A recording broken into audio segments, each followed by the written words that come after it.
the right side of the fastener. Just take out the small frame. So, as is, are there forces in the pin? Right now? Yeah, as shown in this arrangement. Are there forces in the pin?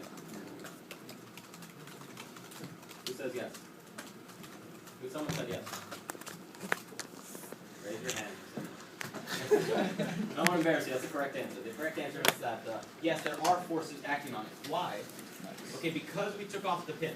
We took off the support. So remember in statics when we cut a beam in half and then all the forces were exposed? It's the same thing. We're taking out the object that supports that force, that creates the reaction force. So when we remove it, this force is exposed. Okay, that's why there are forces in the pin. If the small frame was attached to it, the sum of forces in the pin would be 0. Okay, and we would not include in the free body diagram. So it's very important not only what forces you show, but what parts are attached. That tells you which forces are exposed or external, and which forces are internal and not considered. Okay, so in this case, we know some of the forces. Of course, we know the 6-pound force at the top. Okay, and if we were just to do, I think a sum of moments, we could get the force of the strap. So the force of the strap in the NX model, what is it? Is it a C-bush? Is it a constraint?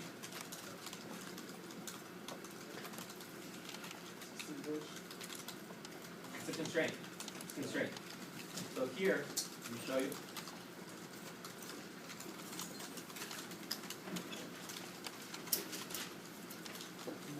Second. Oh, all right. Okay, so see all these constraints? That's the strap. That's the strap holding it in place, not letting it rotate.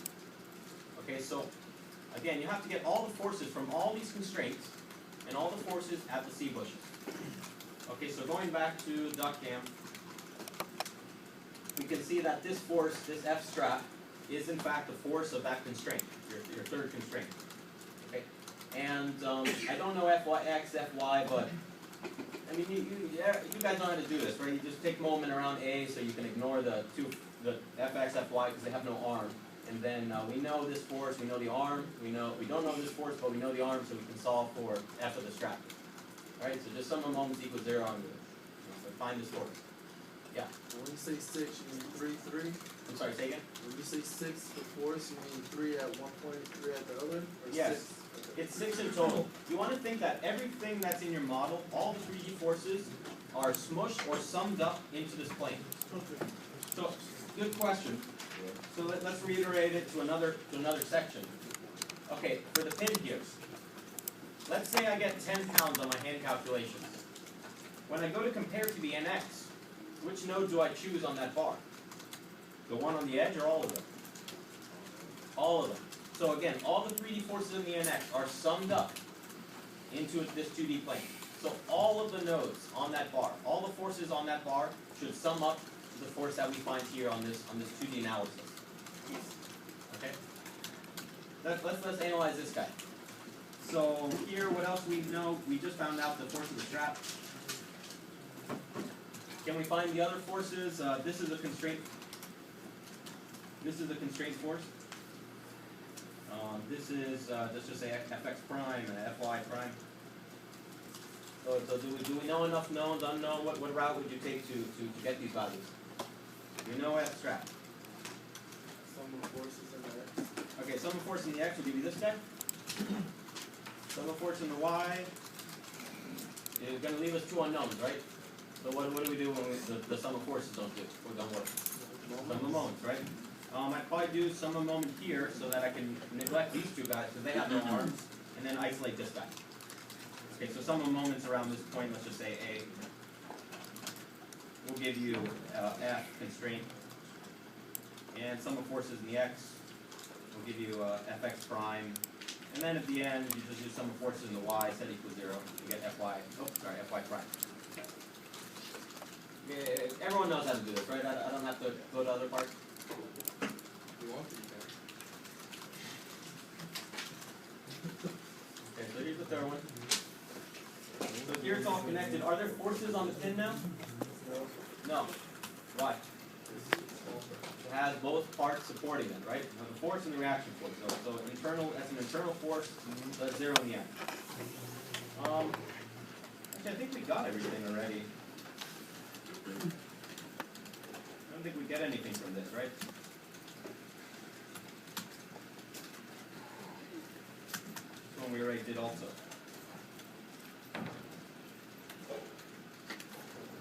Yeah, that's all of it, right? We have the constraint force here. We have these two constraint forces, which again are going to match up all of the nodes on that bar, not just the end node. All of the nodes on that bar are going to sum up to these forces, and this constraint force. Okay, so you have your three constraint forces. 3, 2 out of 2.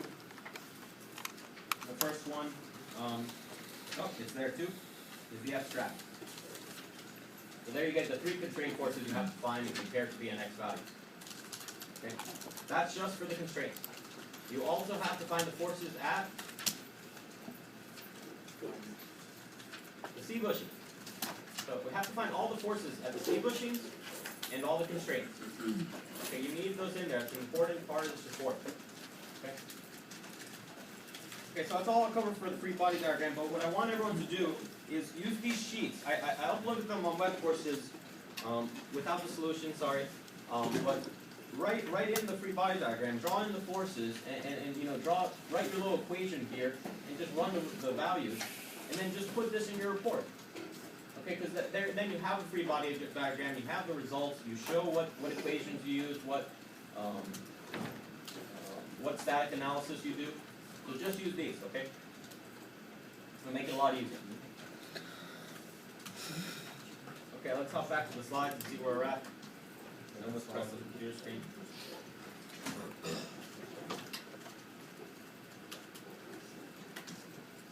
Okay, we just talked about this. Okay, how to make free body diagrams, how to use those sheets, put them in your model. One more thing I want to cover. I want to go into more detail about it. I covered it in the classes, but I think the students were unsatisfied. So I'm going to make a new set of slides just for tomorrow, specifically just how to extract the forces on the bushing. Dr. Zarda said he showed you how to do it. I'm going to show you again, but there are some technicalities. So I'll make some nice slides and make it very clear. But how do we extract the forces? Let's say that we want to extract the forces on the C bushing. Okay, this one specific. Okay, how do we do that? Anyone know right off the bat? Then go to results. Solution? Solution, yeah. Okay, solution. They don't measure it. I think at the end you can do it when you get the graph. You could use Put a what's on dot. the ratio. You have to do it before you run the simulation. Why? You have to tell NX what data I want before it runs it. I think technically you could do it after also, but I only know it this way. Well, you can see that. Okay, so what you need to do is edit in your solution this tab called case control.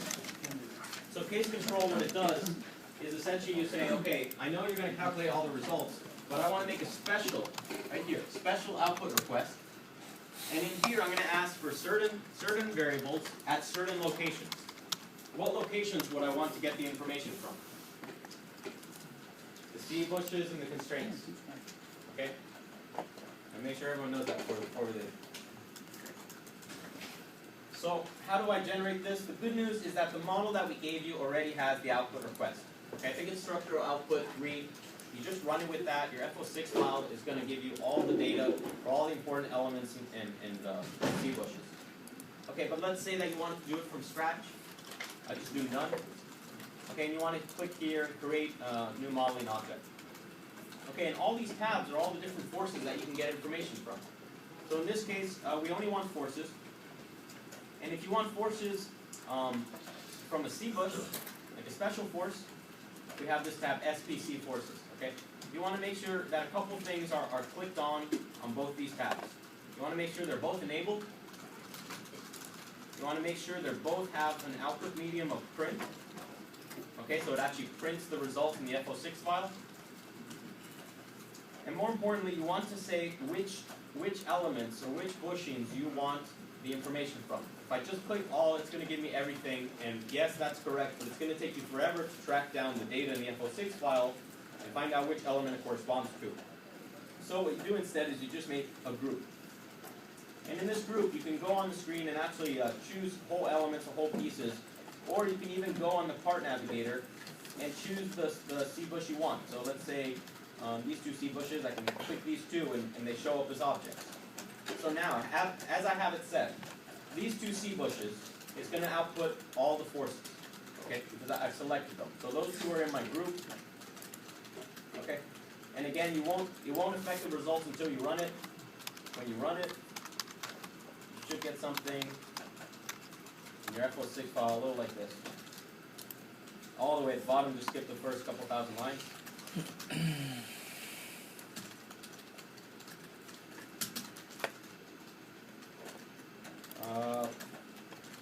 I think I need to rerun it. I'll just put it back to the original parameters, because this is what you guys are going to be referencing, the structural output 3. That's the one that we made, that's in your file. Let me just rerun it. Okay, you should be expecting to get this little warning. Don't worry about it. You shouldn't get any major errors outside of that. Okay, let's take a peek at that FO6 file. Looks like it didn't update. In the wrong folder. Oh, I am. Desktop. Desktop. Okay, one of these guys, and FO6, 828. Okay, perfect. So here it is. Now, so we'll skip all the way down. Okay, so now you're going to have a couple different sections. First, for all the forces on the node. So single point constraints. Okay, so these are all the forces from the constraints acting on the node. Okay, so you have them all here. You don't have to select them. The only thing you have to do is know which point ID corresponds to which node. Where do you think the point ID is? It's the node ID. It's the same thing. So how would I know 21818? How do I know where that is? Yeah, I just go in here and let's just say I click some node. Okay, I'd have to find the number. 226, it's not one of these. Okay. But you know it's going to be a node that's shared with a constraint. How do I know that? Because these are forces of single point constraints. Okay. So we selected it all for you, but you have to track down which node is which, and which element is which. You really have to do that for the hand calculations either way. Not a way to just type in the point ID number to a search. There is. There is. Let me see.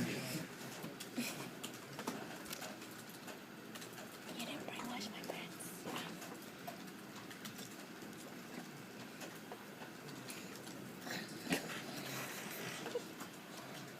Okay, there's a way, let me look at it.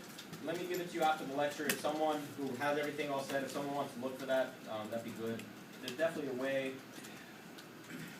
You want to try Command Finder, will give us a hint. Node ID.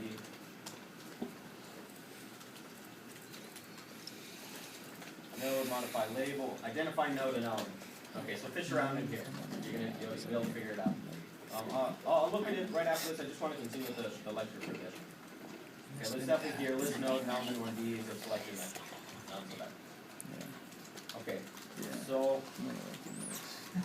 where are we? Okay, we talked about how to do the hand results. We talked about how to get the data from NX. Again, it's all set up for you. If you run it and you look at the FO6 file, you're going to get all the data you need. You just need to find out which node corresponds to which location.